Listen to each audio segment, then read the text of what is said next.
Accounts from incomplete records. Accounts from incomplete records यानी कि ऐसे केस में अकाउंट्स प्रिपेयर करना जब किसी बिजनेसमैन के रिकॉर्ड्स कंप्लीट ना हो। कंप्लीट ना होने का मतलब सीधा सा है कि उसके पास इंफॉर्मेशन पूरी नहीं है, कुछ इंफॉर्मेशन है और कुछ इंफॉर्मेशन नहीं है। ऐसा तब होता है जब हम अकाउंट में कुछ तो बुक बना लें और कुछ बुक नहीं बनाएं, कुछ ट्रांजैक्शंस को लिखें और कुछ को नहीं लिखें। तो this is the situation in case of incomplete records. Incomplete records is also called single entry system. कुछ लोग इसको सिस्टम ही नहीं मानते हैं। उनका कहना है कि in this system no system is followed, कोई सिस्टम फॉलो ही नहीं किया जाता। As per the wish of the owner can prepare his books, तो इसलिए इसको सिस्टम नहीं कहा जाता। Accounting records which are not strictly kept according to double entry system, जब accounting records double entry system के माध्यम से नहीं बनाए जाते हैं तो उसको हम इनकम्प्लीट रिकॉर्ड्स कहते हैं। ऐसे रिकॉर्ड्स को इनकम्प्लीट रिकॉर्ड्स की फीचर्स होती हैं अनसिस्टमैटिक मेथड है, कोई सिस्टम नहीं है, और अगर कोई रिकॉर्ड करता है तो ज्यादातर केवल कैश ट्रांजैक्शंस को लिख लेता है, कैश कितना आया गया, और पर्सनल अकाउंट्स को लिख लेता है, यानी कि जब किसी को उधार देता है या उधार लेता है किसी से तो उस पर्सन का नाम लिख लेता है। नॉट कंपेरेबल, ये कंपेरेबल नहीं है क्योंकि लैक ऑफ यूनिफॉर्मिटी है, यानी कि अलग अलग संस्थाएं, अलग अलग व्यवसायी इस सिंगल एंट्री सिस्टम के अकाउंट भी अगर बनाते हैं तो वो भी कोई यूनिफॉर्मिटी नहीं रहती है उनकी। ये ओरिजिनल वाउचर्स पे ही डिपेंड करता है कि अगर मान लो कोई ऑडिटर चेक करना चाहे या कोई अकाउंटेंट अकाउंट्स बनाना चाहे ऐसे ऑर्गेनाइजेशन का जो इनकम्प्लीट रिकॉर्ड रखती है, तो उसको भरोसा रखना पड़ेगा केवल ओरिजिनल वाउचर्स पे। ओरिजिनल वाउचर जिनको सोर्स वाउचर भी आप कहते हो, यानी कि ऐसे वाउचर जो सोर्स पे ही क्रिएट हो जाते हैं, जब सामान खरीदा बेचा उसकी रसीद, कहने का मतलब है केवल बिल या रिसीप्ट। बैलेंस शीट इस केस में अगर कोई बनेगी भी, यानी कि अकाउंट्स तो हम बताएंगे कैसे बनाएंगे, इसके अकाउंट्स बन भी जाते हैं इनकम्प्लीट रिकॉर्ड्स के भी, लेकिन बनने के बाद भी उसकी जो बैलेंस शीट है वो कंप्लीट या ट्रू पोजीशन रिफ्लेक्ट नहीं करेगी, क्योंकि उसमें बहुत सारी चीजें केवल एस्टिमेशन के आधार पे ही लिखी रहती हैं। नेक्स्ट है रीजंस ऑफ इनकम्प्लीटनेस। अब इनकम्प्लीटनेस के रीजन क्या होते हैं, उसके कारण क्या होते हैं। तो इनकम्प्लीटनेस के कारण होते हैं कि ये मेंटेन की जाती है उन लोगों के द्वारा जिनको प्रॉपर नॉलेज नहीं रहती है अकाउंट के प्रिंसिपल्स की, ये कारण है। जब नॉलेज नहीं रहती है तभी कोई ये इनकम्प्लीट मेथड अपनाता है, अगर नॉलेज रहेगी तब तो वो डबल एंट्री सिस्टम से ही बना लेगा। ओनली ए फ्यू बुक्स, केवल कुछ ही बुक्स मेंटेन की जाती हैं, और केवल इंपोर्टेंट ट्रांजैक्शंस जो according to the need of the business होती हैं, बिजनेस की जैसी नीड है उनको लिख लिया कि हमने उधार लिया किसी से, उसकी नीड थी कि उसका नाम लिख लें तो लिख लिया, जिसको उधार दिया उसकी नीड थी उसको लिख लिया, बाकियों को नहीं लिखा। इसकी कुछ लिमिटेशंस हैं, डबल एंट्री सिस्टम फॉलो नहीं होता, तो ये इसका एक नुकसान हो गया। इसमें करेक्ट एसरटेनमेंट या एवेल्युएशन नहीं हो सकता है, क्योंकि कुछ चीजें ऐसी हैं जिनको हम भूल जाते हैं, उनको केवल अनुमान के आधार पर रिकॉर्ड करते हैं, फिर बाद में अगर रिकॉर्ड करते हैं तो अगर मान लो कोई इंश्योरेंस क्लेम के लिए हमें फाइल करना पड़ जाए, मान लो हमारे बिजनेस में लॉस हो जाए और हमने इंश्योरेंस करा रखा था, तो इंश्योरेंस कंपनी कहेगी कि अपने फाइनल अकाउंट्स लाइए। अब हमारे final account double entry system से तो बने नहीं है, तो वहां पे दिक्कत होगी फाइल करने में अपने क्लेम को, वो सबूत मांगेंगे, हम शायद दे नहीं पाएंगे। इसी तरीके से इनकम टैक्स अथॉरिटी को भी कन्विंस करना मुश्किल हो जाता है। इनकम टैक्स अथॉरिटी यानी कि इनकम टैक्स वालों को अगर लगता है कि भाई ये टैक्स चोरी कर रहे हैं, तो वो हमारे यहाँ रेड डालेंगे और वो हमसे कहेंगे अकाउंट्स दिखाइए, और हम अकाउंट्स दिखा नहीं पाएंगे क्योंकि जो सिंगल एंट्री सिस्टम है उनको वो मानेंगे नहीं। तो ये कुछ इसकी प्रॉब्लम्स होती हैं। नेक्स्ट है एसरटेनमेंट ऑफ प्रॉफिट और लॉस, यानी कि अगर प्रॉफिट या लॉस हम निकालना ही चाहें सिंगल एंट्री सिस्टम से तो कैसे निकाल सकते हैं। तो उसका एक तरीका होता है, हमको एक बनाना पड़ता है स्टेटमेंट ऑफ अफेयर, और ये जो स्टेटमेंट ऑफ अफेयर होता है ये पूरा अनुमान के आधार पर बनता है। जैसे मैं बना के दिखाता हूं अभी आपको कि मान लो किसी बिजनेसमैन के कोई अकाउंट्स नहीं है, वो कुछ चीजें लिख लेता है, कुछ नहीं लिख लेता है, और आपसे कहे कि साहब मेरा अकाउंट बना दो। इवन ये इतना सरल तरीका है अकाउंट्स बनाने का कि आप तुरंत बना सकते हो किसी भी बिजनेसमैन के अकाउंट। आप उस दुकानदार से, उस बिजनेसमैन से पूछो कि अच्छा बता दो आज आज की डेट में आपके पास क्या क्या एसेट है, ये गिन के बता दो खाली दुकान में। उसने आपको गिन करके काउंट करके बता दिया कि मेरे पास कैश है अभी दुकान में 1 लाख। उसके बाद उसने ये सारी इंफॉर्मेशन में लैक्स में लिख लेता हूं आसानी के लिए, 1 लाख। उसके बाद उसने कहा कि मेरा कुछ बैंक में भी जमा है। आपने कहा ठीक है वो भी बता दो। उसने कहा 2 लाख। फिर आपने कहा अच्छा स्टॉक कितना भरा हुआ है दुकान में। उसने कहा स्टॉक मेरी दुकान में भरा हुआ है आज की डेट में पूरा 5 लाख का माल भरा हुआ है। आपने कहा ठीक है। फिर उससे आप पूछोगे कि अच्छा ठीक है इसके अलावा और कोई आपके उधार यानी कि डेटर कितने आपने उधार बेचा हुआ होगा। स्टॉक तो सारा बता ही दिया, उसने डेटर भी बता दिए कि डेटर मेरा जो कर्ज है लोगों पे वो 3 लाख का मैंने उधार बेचा हुआ है, वो आना बाकी है, तो वो भी आपने कहा आपकी असेट है। आप खाली जानकारी मांग रहे हो उससे। फिर आप कहोगे इसके अलावा और कोई सामान है तुम्हारे पास तो बता दो। तो उसने बताया मेरे पास थोड़ा सा फर्नीचर है, दुकान तो किराए की है। तो आपने कहा कोई बात नहीं आप फर्नीचर ही बता दो। उसने कहा फर्नीचर मेरा जो लगा हुआ है वो 1 लाख का है। बस ये होगी उसकी सारी एसेट। तो ये तो उसकी एसेट बन गई। अब आप कहोगे अच्छा ठीक है कोई कर्ज है तो बता दो, लायबिलिटी है। तो उसने कहा हाँ क्रेडिटर्स है, कुछ लोगों से मैं उधार सामान लाता हूं, उनका मेरे पे बचा हुआ है 2 लाख रुपया। तो आपने कहा ठीक है 2 लाख हमने आपके क्रेडिटर लिख दिए। अब आप कहोगे ठीक है कोई बैंक से लोन वोन तो नहीं ले रखा। उसने कहा हाँ बैंक से भी लोन ले रखा है। तो ठीक है आपने कहा ठीक है बैंक लोन भी बता दो कितना है। उसने बैंक लोन भी बता दिया। ये तरीका ऐसा इवन आप इसको यूज कर सकते हो तुरंत। बैंक लोन भी उसने बता दिया कि बैंक लोन कितना ले रखा है। उसने कहा बैंक लोन 1 लाख का ले रखा है। ठीक है 1 लाख का ले रखा है। अब उसने कहा कि इसके अलावा मेरे पास अब कुछ नहीं है। तो आपने कहा कोई बात नहीं है अब हम बता देंगे आपके पास क्या है। हमने उसकी सारी एसेट काउंट कर ली, जितनी भी एसेट थी बस लिखते चले जाएंगे। तो 1 और 2 3 और 5 8 और 3 11 और 1 12। ये 12 लाख उसने बताई हमें उसकी एसेट, हमने यहाँ लिख दी। ये 12 लाख हमने यहाँ लिख दी। अब हमने कहा कि ठीक है तुम्हारी लायबिलिटी है 2 लाख और 1 लाख यानी कि 3 लाख, 3 लाख से इसमें से माइनस कर देंगे, ये 9 लाख। इसका मतलब अब हम उसको कहेंगे कि देखो इसका मतलब तुम्हारा जो आज की डेट में बिजनेस में अब लगा हुआ है पैसा, जिसको तुम कैपिटल बोल सकते हो, कैपिटल, ये जो कैपिटल तुम्हारी लगी हुई है ये अब 9 लाख निकल करके आ रही है। तो अब आप पूछोगे, उसने कहा 9 लाख तो मैंने लगाया ही नहीं था। तो आप कहोगे कोई बात नहीं है तुमने नहीं लगाया, तुम बता दो तुमने कितना लगाया था जब बिजनेस शुरू किया था। उसने कहा जब बिजनेस शुरू किया था तो मैंने केवल 7 लाख रुपया लगाया था। ठीक है, आप कहोगे ठीक है ये जो 7 लाख लगाया था मैं इसको ओपनिंग कैपिटल लिख देता हूं कि शुरुआत में आपकी कैपिटल 7 लाख थी। फिर आप पूछोगे कि बीच में कुछ घर के काम से निकाल तो नहीं लिया। उसने कहा हाँ मुझे बीच में जरूरत पड़ी थी, 1 लाख रुपए निकाले थे मैंने। तो आप कहोगे ठीक है मैं माइनस कर देता हूं और इसको मैं लिख दूंगा ड्रॉइंग, क्योंकि आपने तो ड्राइंग कर लिया था। तो ठीक है आपने 1 लाख घटा दिए। अब उससे पूछोगे कि बीच में कुछ लगाया तो नहीं था घर से। उसने कहा हाँ घर से तो कुछ लगाया था सामान। तो पूछोगे कितना सामान लगाया था। उसने बताया 2 लाख रुपए का सामान लगा दिया था मैंने, घर का सामान था वो दुकान में रख दिया 2 लाख, और वो दुकान के स्टॉक में ही अब शामिल है। तो आपने कहा ठीक है मैं उसको एडिशनल कैपिटल बोलता हूँ। उसको चाहे रुपए भी लगा सकता है, वो कुछ भी लगा सकता है।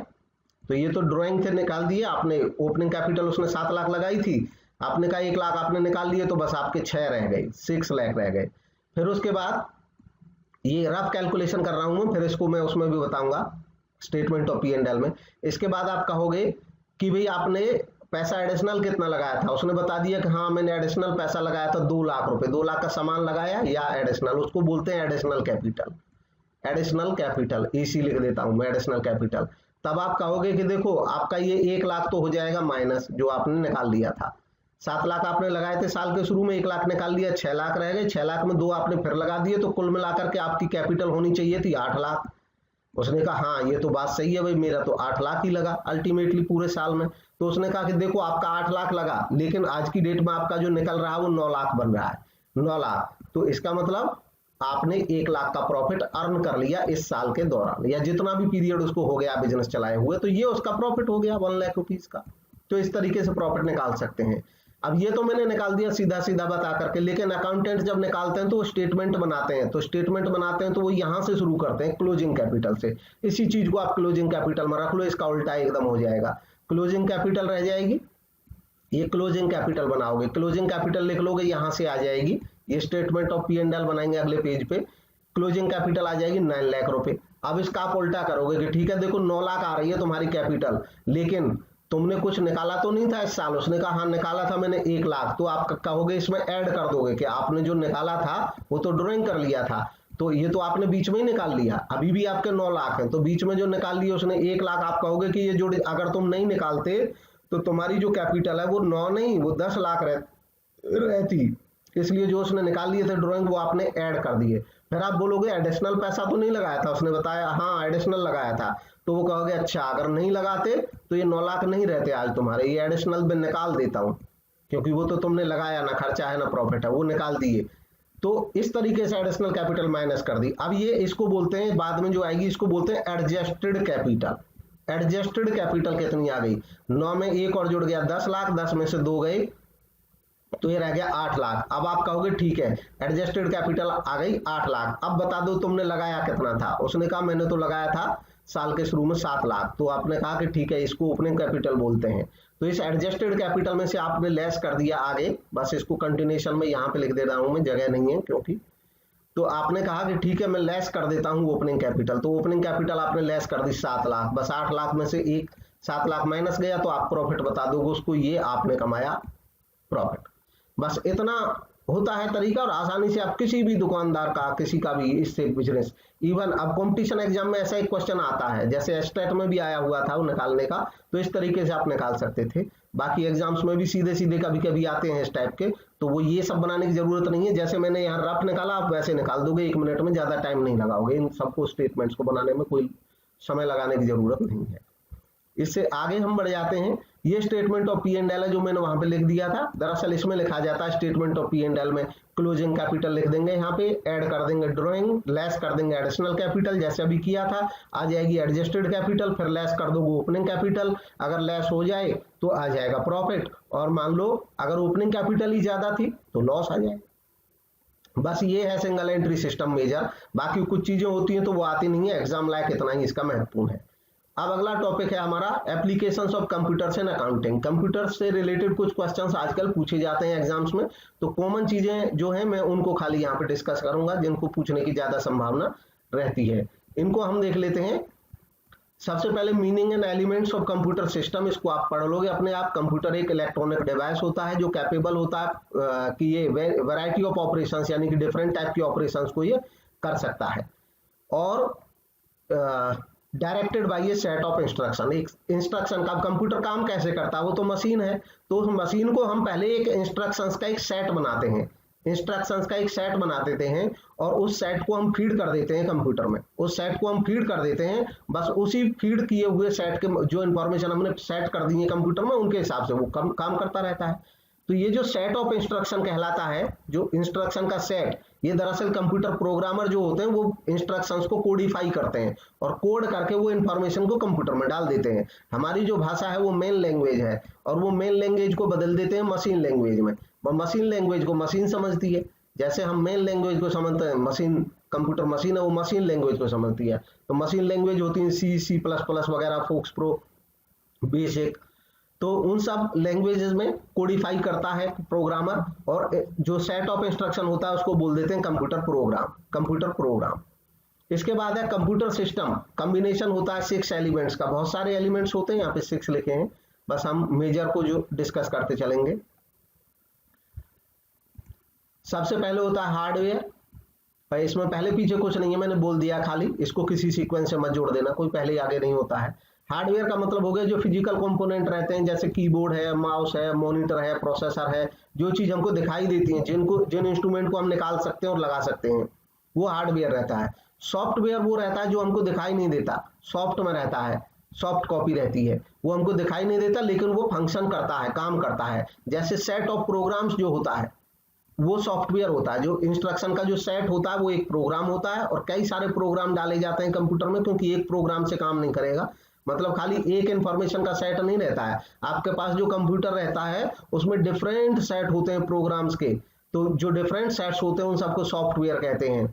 जैसे टैली है, और आपका वर्ड है, पावर पॉइंट है, तो ये अपने आप में अलग अलग प्रोग्राम होते हैं, तो कई सारे प्रोग्राम मिलकर सॉफ्टवेयर कहलाते हैं, उन सबको हम सॉफ्टवेयर बोल देते हैं। और सॉफ्टवेयर काम तभी करता है जब वो हार्डवेयर के साथ काम करेगा। सॉफ्टवेयर के टाइप हो सकते हैं, मेजर टाइप जो है ऑपरेटिंग सिस्टम।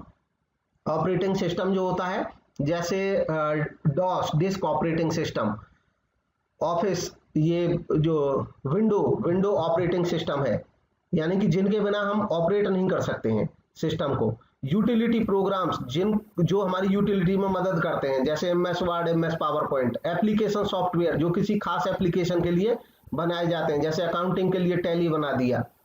लैंग्वेज प्रोसेसर होते हैं, ये प्रोग्रामिंग जो लोग करते हैं ये उनके काम आता है ये सॉफ्टवेयर। ये लैंग्वेज प्रोसेसर के माध्यम से ये कंप्यूटर को अपनी जो मेन लैंग्वेज है उसको मशीन लैंग्वेज में फीड करते हैं कंप्यूटर में। सिस्टम सॉफ्टवेयर होता है ऐसा सॉफ्टवेयर जिससे हमारा सिस्टम काम करता है। कनेक्टिविटी सॉफ्टवेयर होते हैं जो कनेक्ट कराने के काम आते हैं, जैसे आप अपने कंप्यूटर में चाह रहे हो कि ये इंटरनेट से काम करे, तो वो तभी करेगा जब उसमें वो पर्टिकुलर सॉफ्टवेयर होगा हमारे सिस्टम में। नेक्स्ट आगे देखेंगे। अब ये सारी कॉमन सी चीज है। पीपल उन लोगों को कहते हैं जो काम करते हैं, कंप्यूटर से जुड़े रहते हैं। इसको हम कुल मिलाकर के लाइववेयर भी बोल देते हैं। और इसमें सिस्टम एनालिस्ट आते हैं जो एनालिसिस का काम करते हैं। प्रोग्रामर्स आते हैं जो प्रोग्राम बनाते हैं। ऑपरेटर होते हैं जो कॉमन नॉलेज वाले आदमी होते हैं, जैसे हम जैसे आदमी की हम कंप्यूटर में लिख सकते हैं, कंप्यूटर में हम कॉपी कर सकते हैं, पेस्ट कर सकते हैं, ये सब ऑपरेटर कहलाते हैं। प्रोसीजर होता है कंप्यूटर की भाषा में सीरीज ऑफ ऑपरेशंस। कई सीरीज ऑफ ऑपरेशंस मिलकर के एक प्रोसीजर बनाती हैं किसी सर्टेन ऑर्डर में। ये जो प्रोसीजर है ये हार्डवेयर ओरिएंटेड हो सकते हैं, सॉफ्टवेयर ओरिएंटेड हो सकते हैं, इंटरनल प्रोसीजर हो सकता है। इंटरनल प्रोसीजर हमको दिखाई नहीं देता है। सॉफ्टवेयर ओरिएंटेड होता है, जैसे हम स्पीच कर रहे हैं वो लिखता जा रहा है बोलने से, तो सॉफ्टवेयर काम कर रहा है वहां पे। हार्डवेयर ओरिएंटेड प्रोसीजर रहते हैं जब हार्डवेयर के ओरिएंटेशन में चलता है। हमने कमांड दी, प्रिंटर का हमने वायर लगाया, वायर से प्रिंटर में इंफॉर्मेशन गई, प्रिंटर ने प्रिंट किया। डेटा वो इंफॉर्मेशन होती है जो डिसीजन मेकिंग में यूज होती है। कंप्यूटर में हम जो भी फीड करते हैं वो डेटा होता है, जो भी इंफॉर्मेशन वहां से हम लेते हैं वो भी डेटा होता है। कनेक्टिविटी कहलाती है जब एक कंप्यूटर दूसरे कंप्यूटर से कनेक्ट हो जाता है, तो ये टेलीफोन लाइंस के थ्रू हो सकता है, माइक्रोवेव ट्रांसमिशन के थ्रू हो सकता है, सैटेलाइट लिंक के माध्यम से हो सकता है। Capabilities of computer system, capabilities में speed, accuracy, reliability, versatility, storage. ये मैंने इसलिए लिख दिया क्योंकि इस टाइप के एमसीक्यू जब कभी आता है तो उसमें ये कहा जाता है कि which one of the following is not the capability of computer system या feature of computer system. Limitation of a computer system की कुछ लिमिटेशन होती है। लैक ऑफ कॉमन सेंस, उसमें अपनी कोई कॉमन सेंस नहीं है। कॉमन सेंस नहीं होने का मतलब है कि आप कंप्यूटर में जैसा डाल दोगे वैसा ही दिख जाएगा। लोगों में कॉमन सेंस होती है कि भाई वो आपके सामने बड़ा बुजुर्ग आ जाएगा तो आप कहोगे अंकल जी, और बेटा छोटा आ जाएगा तो आप कहोगे बेटा। लेकिन कंप्यूटर में आपने डाल दिया अंकल जी, तो वो चाहे बच्चा है चाहे बड़ा है सबको वही बोल देगा जो उसने लिख दिया है। कॉमन सेंस नहीं होती है। जीरो आईक्यू, इसमें जो आईक्यू रहती है वो जीरो रहती है, मतलब इंटेलिजेंसी अपनी कुछ नहीं रहती है। कंप्यूटर में जो हमने इंफॉर्मेशन डाल दी है उसी के बेस पर वो काम करता है। अब इसको एआई से मत जोड़ने लग जाना, वो नए डेवलपमेंट्स हैं। लैक ऑफ डिसीजन मेकिंग, अपना कोई डिसीजन मेकिंग इसमें नहीं रहता है। अब है कंपोनेंट्स ऑफ कंप्यूटर के कंपोनेंट्स क्या हैं? तो मेजर कंपोनेंट्स जो होते हैं तीन हिस्सों में बट जाते हैं। इनपुट यूनिट, जिससे हम कुछ डाटा फीड करते हैं, इंफॉर्मेशन डालते हैं। सेंट्रल प्रोसेसिंग यूनिट, ये central processing unit main brain होता है कंप्यूटर का, सीपीयू इसको बोलते हैं शॉर्ट टर्म में। और तीसरा रहते हैं आउटपुट यूनिट, जिससे आउटपुट हमको दिखता है। जैसे जो मॉनिटर होता है, जो विजुअल डिस्प्ले यूनिट होती है, यानी कि जो स्क्रीन होती है उसको कहो आउटपुट यूनिट, ये हमको दिखता है तो वो स्क्रीन आउटपुट यूनिट का हिस्सा है। और सेंट्रल प्रोसेसिंग यूनिट जो होती है ये हमको दिखती नहीं होती है, ये एकदम अंदर का जो मटेरियल होता है या सॉफ्टवेयर का हो, ये इसको हम चेक नहीं कर सकते हैं खोल करके। तो अर्थमेटिक एंड लॉजिक यूनिट ये कैलकुलेशंस करता है। मेमोरी यूनिट याद रखता है, अगर मेमोरी नहीं होगी तो याद नहीं होगा कंप्यूटर को, वो भूल जाएगा। कंट्रोल यूनिट होती है जो कंट्रोल करती है प्रोग्राम्स को। कंट्रोल यूनिट में प्रॉब्लम आ गई तो आप लिखोगे कुछ और उसमें दिखेगा कुछ। कंट्रोल यूनिट कंट्रोल करती है सारे प्रोग्राम्स को। फीचर्स क्या है कंप्यूटराइज्ड अकाउंटिंग सिस्टम की? अब कंप्यूटराइज्ड अकाउंटिंग सिस्टम, देखो अभी तक हम जो अकाउंटिंग सिस्टम की बात कर रहे थे वो मैनुअल था, यानी कि लोग डिसाइड करते थे कि किसको डेबिट करना है, किसको क्रेडिट करना है, ट्रायल बैलेंस कैसे बनाना है। अभी कंप्यूटराइज्ड अकाउंटिंग सिस्टम क्या कहता है, ये कहता है कि आप खाली इंफॉर्मेशन डाल दो एक दफे कंप्यूटर में कि ये फला चीजें एसेट होती हैं, ये लायबिलिटीज होती हैं, ये करंट लायबिलिटी होती हैं, आप ग्रुप कर दोगे पहले से ही कंप्यूटर में। ग्रुप करने के बाद अब आप केवल बस उसमें लिखते जाओ कि डेबिट में कौन सा रखना है, क्रेडिट में कौन सा रखना है, आप बस वो लिख दो शुरुआती इंफॉर्मेशन। बाकी वो बैलेंस शीट खुद बनाएगा, ट्रायल बैलेंस खुद बनाएगा, लेजर खुद बनाएगा, बीआरएस खुद बना देगा, सब डाल देगा। आप केवल शुरुआती इंफॉर्मेशन उसमें फिल करो, cash flow, fund flow, statement, ratio, सब वो कैलकुलेट कर लेगा। इसकी फीचर से प्रिंट आउट परचेज या सेल्स इनवॉइस का डायरेक्ट प्रिंट आउट निकलता है। तो ये सब कॉमन चीजें हैं, इनको आप पढ़ लोगे इसमें से। इसके बाद अब management information system and accounting information system. देखिए इंफॉर्मेशन सिस्टम क्या होता है, इंफॉर्मेशन का एक सिस्टम होना इंफॉर्मेशन सिस्टम कहलाता है। इसका मैं एक एग्जांपल देता हूं तो ज्यादा क्लैरिटी बढ़ जाएगी। आप किसी विद्यालय में जाइए, स्कूल में, आप कहो कि आपके स्कूल में कितने बच्चे हैं, तो वो कहेगा शायद मतलब ऐसे टाइम लगा देगा, पता नहीं, अराउंड बताएगा तो 500 हैं कि 600 हैं। लेकिन आप किसी कंपनी में जाइए, कॉर्पोरेट में, और आप वहां जाके कहिए कि आपके यहाँ कितने एम्प्लॉइज हैं, वो कहेगा 1 सेकंड, क्योंकि वो कंप्यूटर लेके बैठे रहते हैं कंपनी में। जो बिना कंप्यूटर के रहेगा वो आपसे बात ही नहीं करेगा। आप जाओगे किसी भी डेस्क पे, उसके सामने कंप्यूटर होगा, तो वो तुरंत 1 मिनट वहां पे क्लिक करेगा और उसके इंफॉर्मेशन, क्योंकि they have systematised the information into their computer systems, उन्होंने सिस्टमेटाइज कर रखा अपनी सारी चीजों को, तो बस वो क्लिक करेंगे, पता चल जाएगा, इतने तुरंत आपको दिख जाएगा। मैनेजमेंट इंफॉर्मेशन सिस्टम इसी से बना है कि जब मैनेजमेंट अपने डिसीजन लेने के लिए इंफॉर्मेशन चाहिए होती है, तो उन इंफॉर्मेशन का एक सिस्टम बना देते हैं। कोई भी इंफॉर्मेशन आएगी, जुड़ जाएगी उसमें, तो इंफॉर्मेशन जल्दी मिल जाती है, जरूरत के समय मिल जाती है। अकाउंटिंग इंफॉर्मेशन सिस्टम होता है वो सिस्टम जिसमें अकाउंटिंग की इंफॉर्मेशन रहती है। तो इंफॉर्मेशन लगभग सेम ही रहती हैं, लेकिन ऐसी इंफॉर्मेशन जो मैनेजमेंट के काम आए वो MIS कहलाता है, ऐसी इंफॉर्मेशन जो अकाउंटिंग वालों के काम आए वो AIS कहलाता है। बाकी दोनों ये सपोर्ट करते हैं एक दूसरे को। अब अकाउंटिंग रिपोर्ट्स क्या होती हैं? दरअसल जो अकाउंटिंग इंफॉर्मेशन सिस्टम होता है उसका एक खास मकसद होता है अकाउंटिंग की इंफॉर्मेशन तुरंत देना, और वो देता है इंफॉर्मेशन अकाउंटिंग रिपोर्ट्स के माध्यम से।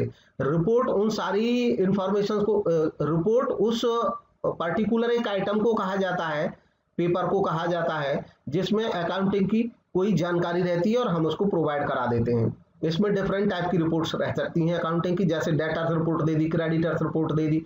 किसी ने कहा कि बताइए 6 मंथ से पुराने जो डेटर है उनकी रिपोर्ट लाइए, तो आपने 6 मंथ से पुराने डेटर्स की जब आप इंफॉर्मेशन देंगे तो वो रिपोर्ट देंगे। कोई कहेगा कि अच्छा स्टॉक कितना है, जल्दी से रिपोर्ट दीजिए, तो आप जो इन्वेंट्री अकाउंटिंग आपका, वहां से आप तुरंत इन्वेंट्री की रिपोर्ट दे दोगे। अब अकाउंटिंग रिपोर्ट में कौन कौन सी कंडीशंस को फुलफिल करना चाहिए, तो ये रेलिवेंट होनी चाहिए, टाइमलीनेस होनी चाहिए, एक्यूरेसी होनी चाहिए, कंप्लीट होनी चाहिए और समराइजेशन होनी चाहिए, समराइज फॉर्म में होनी चाहिए इंफॉर्मेशन। तो ये भी कॉमन चीजें हैं इसकी। Designing of accounting reports design कैसे हो, तो इसका भी data when process become information, जो डेटा को हम प्रोसेस कर देते हैं तो वो एक इंफॉर्मेशन की शक्ल ले लेता है। ये भी कॉमन चीजें हैं, आप इनको पढ़ लोगे एक दफे।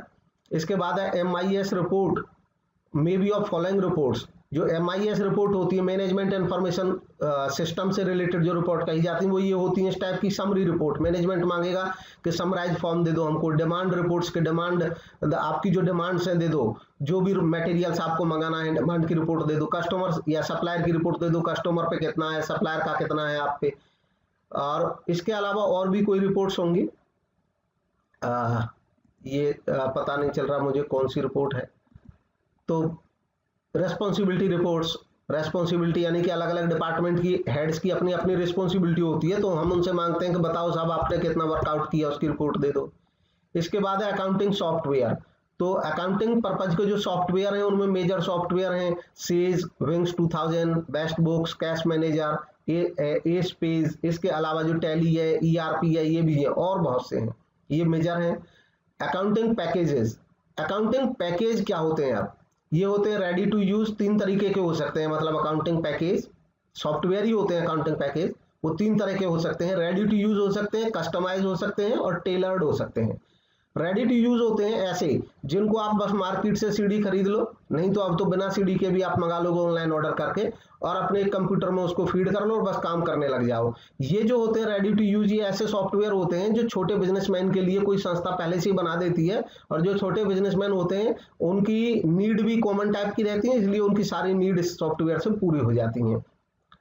इसके बाद कस्टमाइज्ड अकाउंटिंग सॉफ्टवेयर होता है कि जो बिजनेस थोड़ा सा मीडियम साइज का रहता है, मतलब बहुत ज्यादा स्मॉल नहीं रहता है, और उसकी जो ट्रांजैक्शन है कुछ खास टाइप की होती हैं जो बाकी बिजनेसेस में नहीं होती हैं। या अगर मैं सरल भाषा में कहूं तो जब किसी बिजनेसमैन की ऐसी ट्रांजैक्शन हो जो इस सॉफ्टवेयर से पूरी नहीं हो रही हो, रेडी टू यूज से, जो मार्केट में बने बनाए सॉफ्टवेयर मिलते हैं, तो वो कहता है कि वो जो बने बनाए सॉफ्टवेयर रहते हैं कुछ संस्थाएं रखती हैं, उनके पास वो संपर्क करेगा सॉफ्टवेयर संस्थाओं के पास कि ठीक है मुझे मेरे हिसाब से सॉफ्टवेयर में मॉडिफिकेशन करवाना है, वो कस्टमाइज रखती कर देती हैं उसके हिसाब से कि ठीक है आप बता दो कैसा चेंज करना है।